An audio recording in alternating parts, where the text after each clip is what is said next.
ये कथा है एक छोटे से गांव की जहां शांति और हर्ष का माहौल था।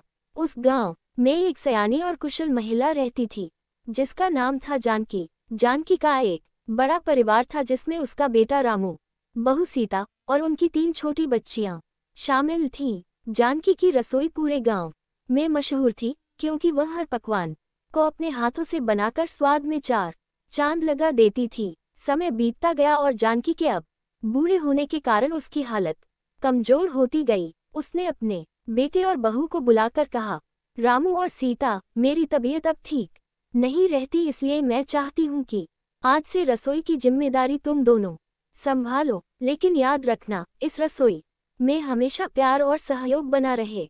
रामू और सीता ने उसकी बात मान ली और रसोई का काम संभालने का जिम्मा लिया। लेकिन जब रसोई का जिम्मा उनके ऊपर आया तो आपसी मतभेद शुरू हो गए। रामू चाहता था कि खाना बनाना सिर्फ उसकी जिम्मेदारी हो, जबकि सीता भी रसोई में अपना योगदान देने की इच्छा रखती थी। धीरे धीरे ये मतभेद झगड़े में बदल गए और रसोई का वातावरण गर्म हो गया। इस समस्या को सुलझाने के लिए जानकी ने एक दिन दोनों को अपने पास बुलाया और कहा, देखो बच्चों, रसोई का बंटवारा कैसे किया जा सकता है।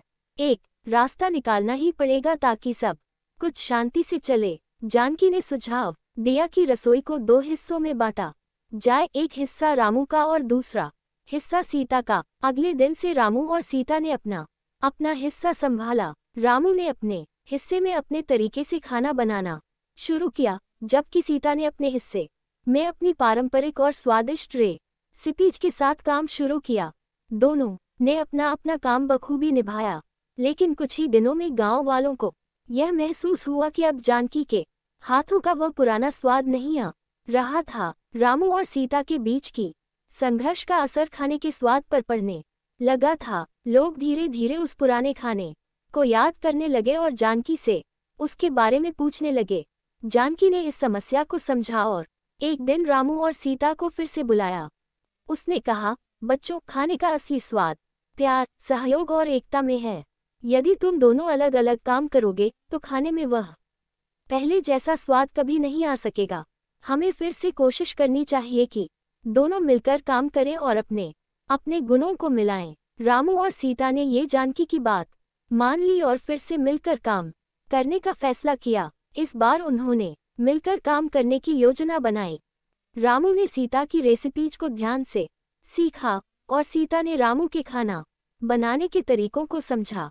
दोनों ने मिलकर खाना बनाना शुरू किया और धीरे धीरे रसोई में फिर से वही पुराना स्वाद लौट आया। गांव वाले फिर से जानकी की रसोई के खाने की तारीफ करने लगे।